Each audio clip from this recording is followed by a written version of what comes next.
I didn't say chozer b'tshuva, I said you do tshuva. So that means basically whatever sins you did, like you didn't do it. It's not that you didn't do it, but this is there's many levels of tshuva. But I'll give you an example. Let's say I did something today. I now come and I want to recap my day. Okay, so I wake up in the morning, I sit on my bed right before going to sleep and I say, okay, I woke up, did I go right away to say the morning prayers? Yes, check. Did I go right away to pray? Yes, check. When I went to pray, a poor person came and told me he wants some charity. I did give him, I didn't give him. I go through my day and I do a recap, but then I go through all the bad things that I did. And then I say, you know what, in the afternoon, I wasn't in a good mood and my wife said something and I snapped at her and I yelled at her. I should apologize. It's not nice. It was me. It was my issue. I can go right on the spot to the other room and tell my wife, before when I screamed at you, I'm sorry. And you don't know what the sorry can do to your spouse. One word, just saying I'm sorry for yelling at you. My child, I can go through my day. You know what? I was under pressure. My child spilled a cup and the water went over the floor. Some parents, they flip out, screaming. The child goes into distress. The father just needs to walk into the child and tell him, I'm sorry I screamed at you before. I apologize. I had a long day. One second you corrected it. So a person can do tshuva at that time. What did I do all day? Now I'm giving you just examples. It could be maybe I lied today. You know what? Maybe today in the business deal that I did, I wasn't 100% honest. Tomorrow I'm going to call them and tell them, listen, it's not exactly like that. But is it true when you do din with yourself? אתה עושה דין עם עצמך, אתה בעצם מחפר על העוון הזה. כי אתה עשית... In some cases. In some cases. What comes in and then someone can sin all day, every day, and then in the end of the day, no, that doesn't work like that. This is what's called echtav ve'ashuv. It says a person that says echtav ve'ashuv, that I'll sin and then I'll do tshuva, and maspikim be'ado lasot tshuva. He's not going to get assistance to do tshuva. Of course, a person cannot lead his life and saying, I'm going to do whatever I want, and then comes Yom Kippur and I'll be the biggest tzaddik. When I'm saying Kriyat Shema L'Amita, that's an auspicious time to do tshuva, is because you're already closing the day. Like a businessman that's closing the shop. He counts the money. I never heard of any businessman that closed the shop the day and does not count the money and does a cheshbon. What did I make? What did I... You do a cheshbon nefesh that night. And if a person does cheshbon nefesh every night, kol chayecha yu b'tshuva. Your whole life will be in tshuva, and you can correct the bad thing that you did the next day. And I always give the same example. You weren't here in the previous classes, but not too long ago, I come home, my wife tells me, I didn't have cash to pay the cleaning lady, I borrowed money from our neighbor. So I tell her, go right now and give the neighbor back the money. She tells me, well, it's 9 o'clock at night. I'll give tomorrow. What's the big deal? $20. I told her, you know what's the big deal? Tomorrow you're going to forget. You're going to be busy. You have 6 kids, you're going to be busy, you're going to forget. And then the next day, you're going to forget again, and the next day, you're going to forget again. It's only $20. What's $20 between friends? And 2 weeks will pass, and you're going to forget. And you know what's going to happen? She's going to be upset. Why she's not giving me the $20? It's not the money, it's the fact. I helped her. Why is she not giving me? And every time you're going to go out to the hallway, she's going to look at you like this. And you know what's going to happen? She's holding grudge. Why would you want it? Go right now, give the money, finish with it. Why do you need this headache on you? We're human. Tomorrow you're going to forget. So the whole point of doing tshuva at night is that you don't forget. I go to sleep. You know what I do? I email myself a list of what I need to do the next day. Because all the lists that you have, all the apps with lists, they don't work. I email myself. And when I wake up in the morning, I see an email in my inbox. And I know what I need to do the next day that I had to fix from the previous day. Say sorry here. Say sorry there, give back money here, pay this guy, order this.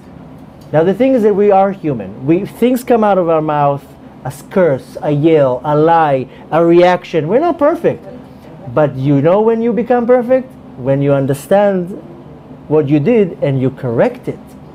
And if you let the days pass, you're not going to remember. That's human nature. People tell me, I'm going to come to Yom Kippur and do tshuva. How can you remember on Yom Kippur what you did 10 months ago? You can't. You remember a big sin, but you're not going to remember every little thing. How can you do tshuva? This is not tshuva. You cannot do tshuva on something you don't know that you did. And you cannot do tshuva on something you don't remember. And somebody came to me when I started doing tshuva. Don't be sorry. There's nothing to be sorry about. Somebody came to me when I did tshuva and he told me, you know, you owe me money from 20 years ago.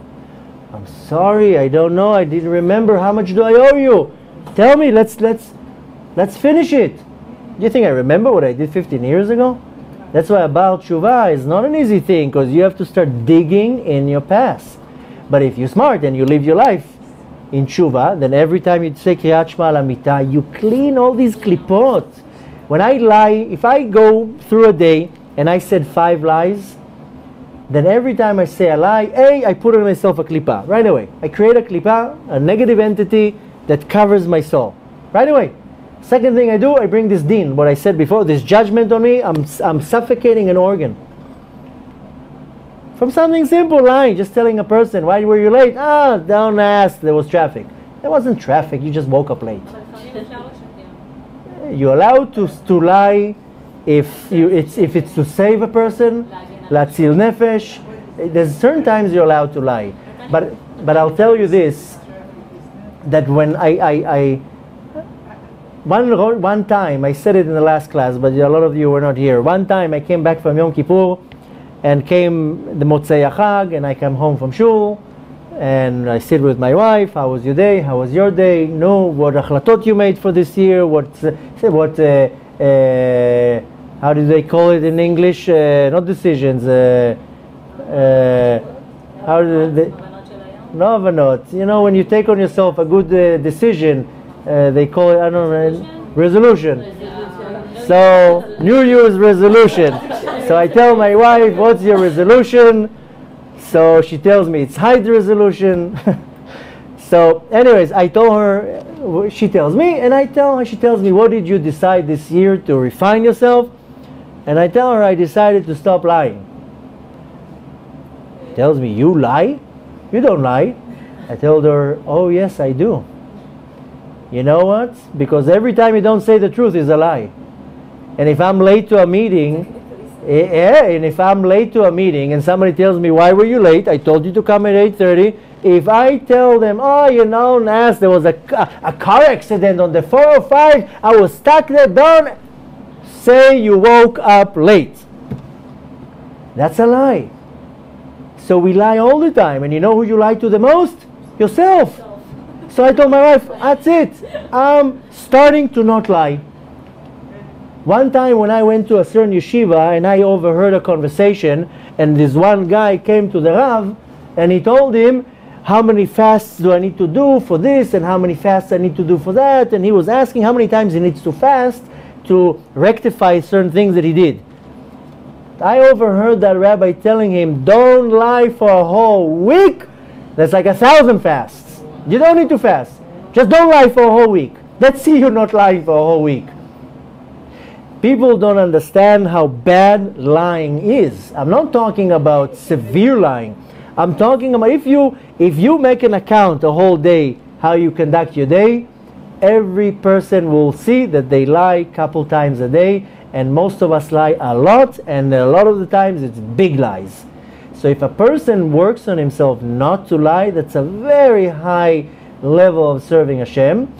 But when I lie during the day, you know, sometimes you said, I didn't have that option. I had to lie. So at least when you do Kriyat Shema al Amita, you go through your day and you say, where can I fix it? You know, many years ago when I was in business, it's very hard to not lie in business because you need to make a sale. And you know what? I would do Kriyat Shema al Amita and I would be like, you know what? No. If I want bracha in this deal, I'm going to call tomorrow and tell the customer, listen, I wasn't 100% accurate. It's like this and like that. But at least I did tshuva. So you can do many things throughout the day, but if you acknowledge it, you did 80% of your tshuva. And if you did tshuva before you go to sleep, first of all, I always say the same thing. Maybe I'm closing my eyes tonight and that's it. Maybe I'm not waking up. Well, you know when. Forget about me. Forget about me. Even me. I say, I don't know. Why do you continue if Maybe. you know when? I don't get that whole. He knows his whole life. First of all, But he's not talking about himself. first of all, It's weird. I don't get it. okay. First of all, even me, Why I don't know what No, Hashem you wants. don't need to say it until 10 years later or something. No. The thing is that you No. can't count on yourself. You can't hold yourself in a high level. Any person that holds himself on a high level will eventually fall. Any person that counts on his tzadikut, his righteousness, will end up falling. A person the Mishnah teaches us, "V'yeh be'enecha kerasha." Always think yourself as a rasha, right? Because if I'm going to think that I'm so good, then I'm going to start being, oh, I'm so good, so I don't need to do this, and I don't need to do that, and I'm so good, and Hashem loves me. The Mishnah teaches us, no, you hold yourself as a wicked person, that you constantly have to look at yourself, maybe I did something wrong, because we're not perfect. We could be too hard on ourselves. That's not so good. You have to have a good balance. That's why the same Mishnah also teaches You us, have to be a balance in everything. That's yeah, you have to have a healthy balance. But the reality is that the person goes to sleep, including me, has to say, maybe I'm not opening my eyes tomorrow. How am I coming up to the heavenly court? So at least let me come up with tshuva. So what happens when you Then what happens is that the soul goes up and it doesn't get recharged. It doesn't get to the right place, and the soul starts wandering in the heavens, and all sorts of malachei Kabbalah that were created by our sins are stopping the neshama from going up. That's why a person wakes up in the middle of the night. That's why a person wakes up from nightmares. That's why a person wakes up early in the morning and then can fall asleep. And then all these things is from one thing. That's why a person can sleep for 12 hours and wake up totally exhausted. And that's why a person can sleep sometimes for 2 hours and wake up, well, I had a beautiful night. Wait, what about Hamalach HaGoel? When I read Kriyat Shema, some of them have that, some of them don't. And when I don't read it, and when I do read it, I see a difference. What's the whole thing with So Hamalach HaGoel? you have to go by the nosach that is shayach to you. Sephardi. So if you are Sephardi, you have to keep your nosach. You cannot change it. You cannot do one day this siddur, one day that siddur. You have to know exactly who you are, where you came from, what's the nosach that you go by. And this nosach, I don't know how to translate it in English. Nosach is the type of the siddur. There's many different types. There's Sephardi. In Sephardi, what do you mean? It's I know even siddurim that are Ashkenaz that they say Can that. I include that in my Sephardi? No, you can't start adding things. Oh, no? No. If you go by a certain nosach, then you stick with it. You cannot start adding things. אני לא קוראת את זה בסידור, אני קוראת את זה Alon כזה? Doesn't matter. As long as this is. So you have to find out. You have to find out, and the thing is that the nosach, the type of the siddur that you read, is nogea lenefesh. It's custom made for your neshama, and if you're praying from the wrong siddur, it's not good because your tefillot go through. The Arizal explains there are 13 gates in Shamayim where all the tefillot go from, and if you pray from the wrong channel, your tefillot they get stuck. All these technicalities, it's making it so... Why? אתה נמצא בארץ או פה? אני בעזרת השם עוד כמה שבועות עולה לארץ. For the last 17 years I lived in New York. I came here 5 months ago. We were supposed to be here only for 6 weeks. We were supposed to do Aliyah. We were supposed to come only for 6 weeks for a bunch of lectures. And my wife didn't get her papers. By the time she got her papers, she was already in her 8th month. So we couldn't leave. So we found a place. That was the Ratzon of Hashem. And in the last 5 months, every night, Baruch Hashem, it's a big city and there's many work to do. So every night I had a lecture in a different place and classes and a lot of classes during the day. And now Baruch Hashem, my wife had the baby, and in a month exactly we're going to go to Miami for 2 weeks of tour of lectures. Not only Miami, like the South Florida, then New York for 2 weeks for another tour, and then Eretz Israel. So 1 month. I'm here from the middle of January, and I'm going to be here till the middle of July. That's what Hashem wants. And again, you know how it came. Can you imagine? All our stuff is sitting in a storage. We came here with suitcases to do a sivuv of a few lectures. Pitom, our whole life changed. We had to get a place, have to buy a car, and everything. When we came here, there was a couple organizations that sponsored us to come. Suddenly, no more sponsorship. I had to find schools for my kids, a house, car, everything. So one can say, "Oh, where's the tzara? Why are you doing it to me? My wife pregnant, her insurance is in New York, her doctor's in New York." But it was like, okay, that's what Hashem wants. Hashem wants us right now in Los Angeles. So in Los Angeles, I can cry and whine, or I can be like, okay, I'm here. Let's do the best out of the situation. And that's where Hashem wanted me in this time. And that's it. And obviously I had to go and touch a few souls. And that's it. The thing is that she ordered. And every week we do the same thing. And I promise Esther we're going to finish early.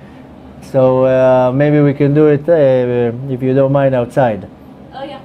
But to sum up the Kriyat Shema al Hamita, I always tell it to everybody. If you have to start somewhere, then start with Kriyat Shema al Hamita and do it with all your heart. Because if people come and tell me, okay, give me the basics. What should I do? So Shabbat is a big thing. And Kashrut is also a big thing. And this is a big thing. Everybody has something that is big for them.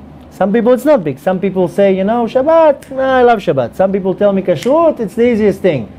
But the basic of all basics, everybody has to pray. And the most important prayer of the day, I see it, is Kriyat Shema al Hamita. See how you finish your day, it's how you prepare the next day. It's the time when you leave this world to the spiritual world. At night, your neshama goes up to Olamot Elyonim. Some people, when they channel themselves the right way, and the whole day is good deeds and Torah and mitzvot, and at night, the neshama gets giluim. Doesn't matter. But you know what happens when they come back? Matzav ruach. A lot of energy, a lot of hope, a lot of koach. They're not depressed, they're not weak, they're not this. They don't need to remember. The neshama. If they remember, Adrabah, why not? When I go up at night sometimes, I have dreams, I come back with information. Says if you don't want to have dreams, don't put your shoes next to you. Put where the feet are, so that the shoes would be so you won't have to. But at night, you have to understand that the night is such a powerful spiritual experience. You have a near-death experience every night. Every night you have a near-death experience. What does it mean when people don't wake up from sleep? Then it means that they were in a very high level, that the soul had to die, what's called beneshika. They went to sleep and that's it. That means that they're on a high level? Yeah, the neshama was a pretty high level, that they didn't have to go through any weird death. It's a high level, but very few people get it. But in the reality, at night when you go to sleep, you just think you're sleeping. No, your neshama goes up to Shamayim and it climbs all the levels and it gets cleaned. And if you did Shuvah and Kriyat Shema al Hamita, then milemala they clean you and you come back in the morning, clean soul. V'taher libeinu.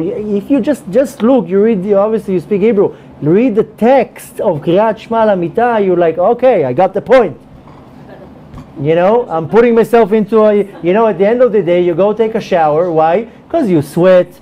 It's a hot day. Why do you take a shower? You want to clean yourself. You want to go into the bed clean. And after a 10-minute shower, shower revives you. You're like a new person. 1,000 times more is when you take a good night's sleep.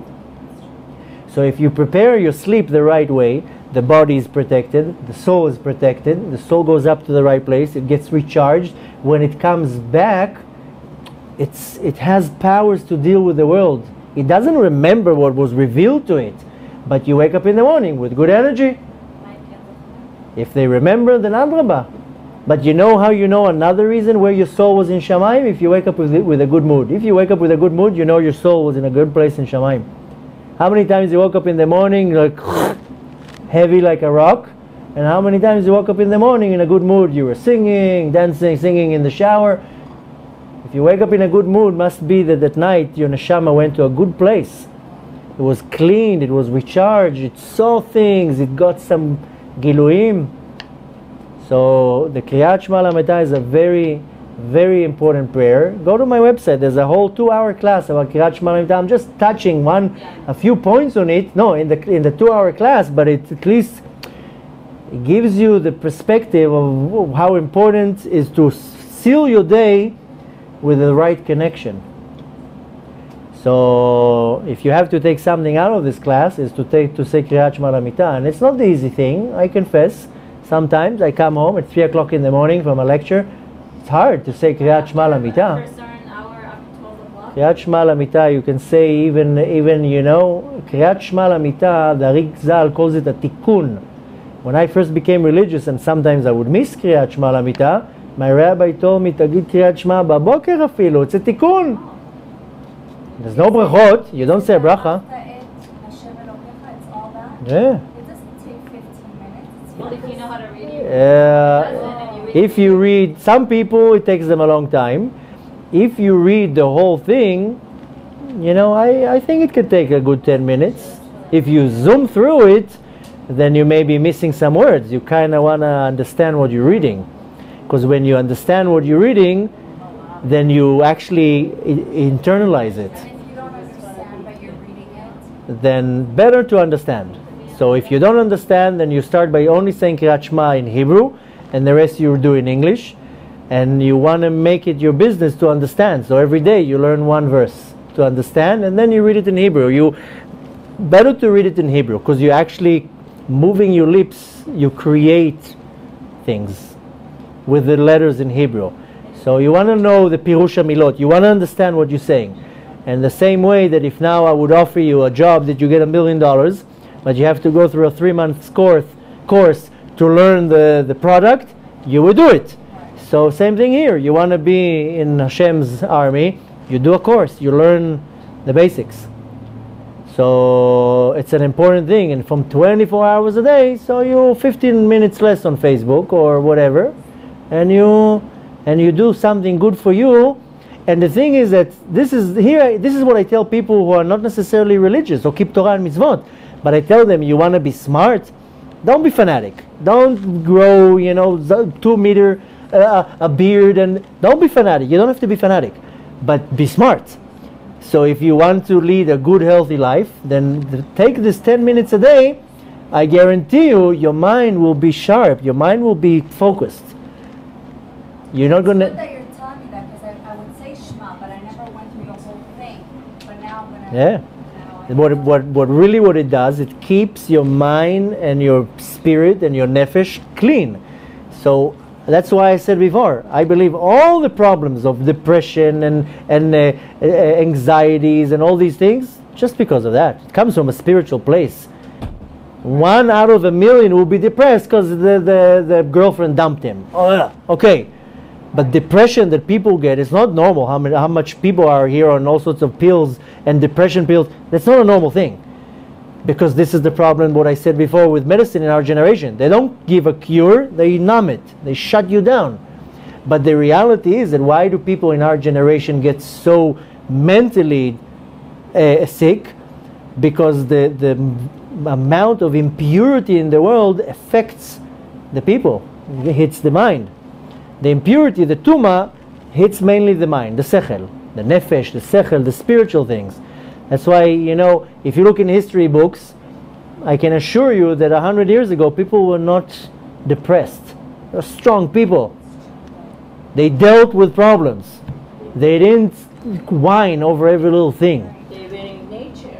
There was no... Yeah, there were strong, healthy people. Well, when everyone is spoon-fed and baby, everything is automatic. It's automatic. Not like 10 years ago when you had to die. Exactly. So it's a instant generation. Yeah. Everything is instant. That's not a good thing. No, it's not. But it's.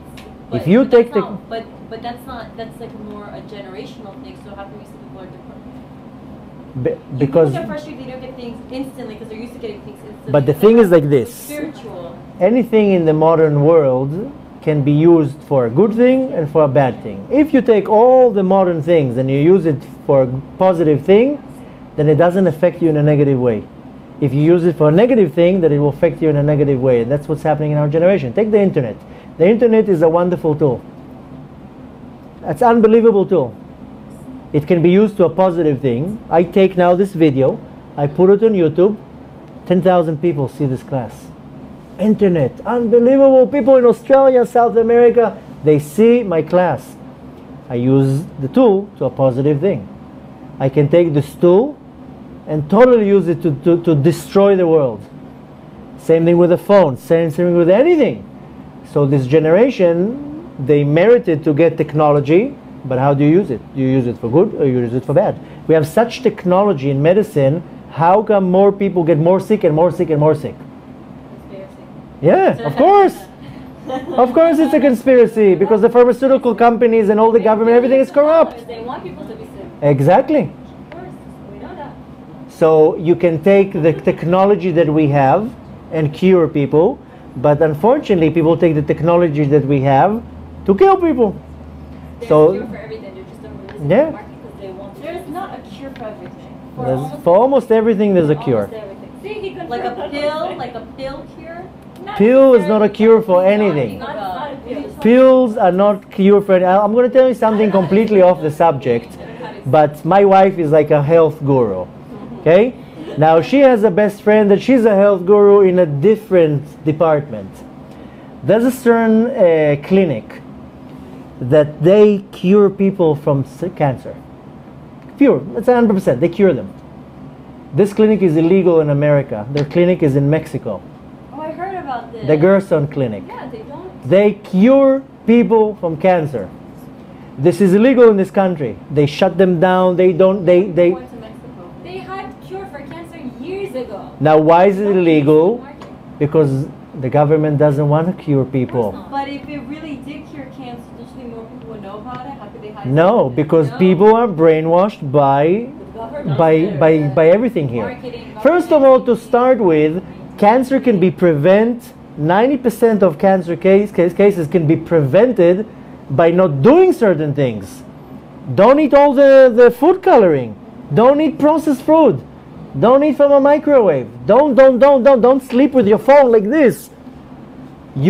People can prevent that by just not doing certain things. I see people, they put their cell phone on them. They sleep with their cell phone. This is this is radioactive. I can't sleep with an iPhone? No. No, technically not. It's radiation. I use it for my Kriyat Shema. I use it all No, the time. so read it and then put it away, or put it on airplane Put it on the mode, other side of my bed. or put it on airplane mode, Airplane mode. because then there's no receiver here. Oh, I didn't know. Okay, airplane. But you know, this is proven fact that cell phone, they have radiation. Microwaves put radiation in your food. Look at Can you 90%. microwave water? Why would you do that? Because I want to boil it fast. So boil it. Don't boil it on the fire. One of the worst. I love Microwave is the biggest killer ever. I hate Now the thing is, First of all, with meat and dairy, how can you Horrid water. why would you want to warm water in a microwave? I beat the best. So wait, no, no, that's the worst. That's the first thing I got rid of when I became religious. I never had microwave. And if you would go now to any department store, like a shopping center for food, 99% of the food is poison. 99%. Everything is food coloring. Go to a supermarket. You know, if you look at it in a normal way, food coloring is the #1 cancerous thing. Why would you give your kid all these lollies that are food coloring? Why would you take it? Tastes good. That's So why I what? take it. Yeah, that's the klipa. This is the instant gratification. Look at all the MSG. All the food that tastes good is all full of MSG and GMO and all those things. Why would you do it? No, but you can prevent 90% of diseases by what you eat. Now, farther than that, the ones that are already getting sick, what's the sickness really? The organ is not getting the right flow of blood and life to it. So in the physical realm, you say the organ is not getting enough blood to it. In the spiritual realm, that's what I was saying. This is the spiritual, the lack of light into it. So if you look at the problem, you know how to cure it. It's just modern. I'm not talking about operations. Operations, they work. This is the good part how they use medicine in our generation. They're able to do a heart transplant. They're able to do all sorts of operations. Although half the operations, somebody has a little pain in his side, right away they take out the intestines. No, not the intestines, the appendicit. Why would you take it out? So a lot of the operations are actually good. But most of the medicine, if you really look into it, it's not a cure.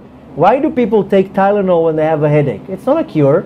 It's, you have some type of waste in your body, and your body is fighting this waste, and it wants to eject the waste. It's also a psychological game, because people, once they take that pill, 50% psychologically, they say, oh, I took the pill. No, it works. No, I'll tell you why it works. Ibuprofen works. 50% I'll tell you why it works. You're psychologically saying, oh, I took the pill, I'm going to feel But you know why it works? Because all these pills, all these pills, what they do is they attack the nerve system and they numb the nerves, so you don't feel the pain. I read on an experiment on people when they give them sugar pills, and they say another group control, they gave them regular pills, and the one that got the sugar pills had the same effect, because psychologically they thought they're getting the medicine. They don't use the medicine. It's The point is that it's 50% psychologically, 50% physically. The bottom line is, when I have a headache, I drink a lot of water. That's it. I don't go to find Clear a... mind from whatever The thing is that the body is a sophisticated machine, and if something hurts me, it's my body telling me. First of all, it means that my body... It's an instant gratification kind of world. So it's you I gotta. have a headache. Boom, ibuprofen. So you gotta know when to use the instant and when not to use it, and when you do it to a positive angle. How do you use it for a positive angle?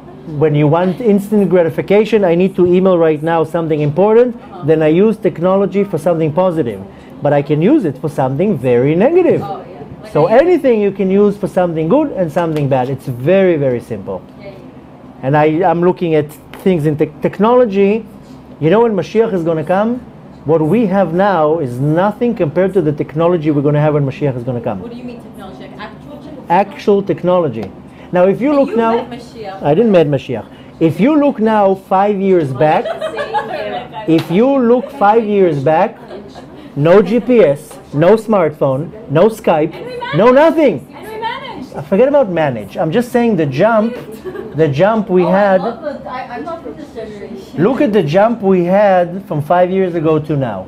So when Mashiach will come, the technology is going to be not normal. Not normal. If you would tell anyone 15 years ago is 2000. You're going to be able to text Rabbi. I could barely text. She hates texting. I'm very behind. I wish you could go back to where we dial the phone like this. Okay. Yeah. I am very behind. You don't know how behind I am. You know, people get upset at me when they call me and I don't answer right away. Why didn't you call? Why didn't you answer? I sent you an email yesterday. Yesterday? So what? Because we're so used to the But it's instinct. so you have to be very smart and know when to take the technology and this instant gratification to direct it to a positive channel, It makes us so unsociable. But or do you know when how to abnormal stop. I am to my friends. Do you know how weird I am? You don't have to worry about that. that. You don't have to worry about your friends. Like their technologies and their apps, they're this, and like this is how behind I am. I had a Rebbitzin. She was like, we're doing Tehillim. I'm so old school. I'm like, okay, let me pull out my Tehillim book. She's like, new. I'm like, oh, I forgot to bring my Tehillim book. Like, I forgot. I'll do the person. She's like, so get your phone out. I'm like, I don't have my phone. She's like, just download the app. I'm like, I wasn't. This is a year ago. I wasn't even that technology advanced to like download apps. So I'm like, okay, for Tehillim and stuff, I'll learn to download apps. But I'm so behind. Thank you so much. Thanks for coming. תודה רבה. Yes. בעזרת השם, שבוע הבא ושבוע אחרי. And if you want, there's other shiurim. So there will be more technology. What we have now is nothing compared to what the technology we're going to have when Mashiach They will already come. have some of them, but it's not a... You know, many years ago there was a movie Back to the Future. You saw the movie with Michael J. Fox? That was years ago. Now the thing is that I think a year or two ago they made a joke out of it because in this movie they showed how it's going to look in 2013. And they compared what they showed in the movie and what we have now, and we have now more when they were showing the movie. Yeah. So the technology, when Mashiach will come, the technology is going to be not normal. Gemara says the internet is in the Gemara too. It's called Akavish. Yeah. Website. Yeah. Web's Akavish. Yeah. The thing is that it says, the Arizal says, that till the 19th century, Ma'ayanot HaChochma, the well springs of knowledge, will be closed. And right in the 19th century, Ma'ayanot HaChochma yipatchu. And that's when the industrial revelation happened. And within 150 years, we jumped from riding a donkey to jets and satellites and everything. That's for sure. But the technology is already, you know, that the kiseh, the chair that Shlomo Melech had, it says that it was all electronic. You know, yeah. And there's even a story that I don't remember exactly who it was, and I heard it from it's a known story. I don't remember if it was Rashi's grandson or Rashi's son. There's a story that he had light bulbs. And the goyim used to go in and they couldn't figure out the witchcraft that he's doing. Because in those days there was witchcraft. And only 1,000 years later Edison came and made the electricity light bulb. But at that time he already figured out how to bring electricity out to the surface. Yeah? לא, או הרבן של רש"י או הנכד של רש"י. לא את רבנו תם. רש"י had a few grandkids that were very big גדולים. One of them is Rabbeinu Tam. So one of them was known to be a Gaon, and he had light bulbs. He would study at night and he had a light bulb. And when they used to go in, they didn't know how he did it. So everything was already in Sheshet Yemei Bereshit. So Adam HaRishon maybe didn't have an iPhone. He had more advanced technology than that. The technology was not invented now. Yeah, it was just revealed now. It was just revealed in our generation. So when Mashiach will come, then the technology is not going to be normal. We call it technology. The Lashon of Kabbalah is Gilui Elokut. You know, we see it as technology. It's going to be Gilui Elokut. And then, you know, now you need to Skype with somebody on the other side of the world. In the time of Mashiach, I don't know exactly how it's going to be. Probably we'll, I don't know. Wait, what's Skype? Wait, what? Now you have to Skype with somebody on the other side of the world. When Mashiach will come, Skype is going to look like a joke to us. It's probably going to be something else. We will be able to converse through the internet live. Yeah. Wait, that's Skype, no? No, it's I've never used Skype. Okay, think about it this way. It's like an Yeah. hologram. Yeah, it's like a hologram of like 3D. Yeah. I don't even know how to Skype. Okay? You don't understand how behind I am. Like this is. But you know, You'll catch up. but the reality is that we are as Jews, we have the power to take technology and use it for Avodat Hashem, for Kedusha, and we have the power to take technology and destroy the world. Okay? So that's our power, and that's our decision. Wait, okay,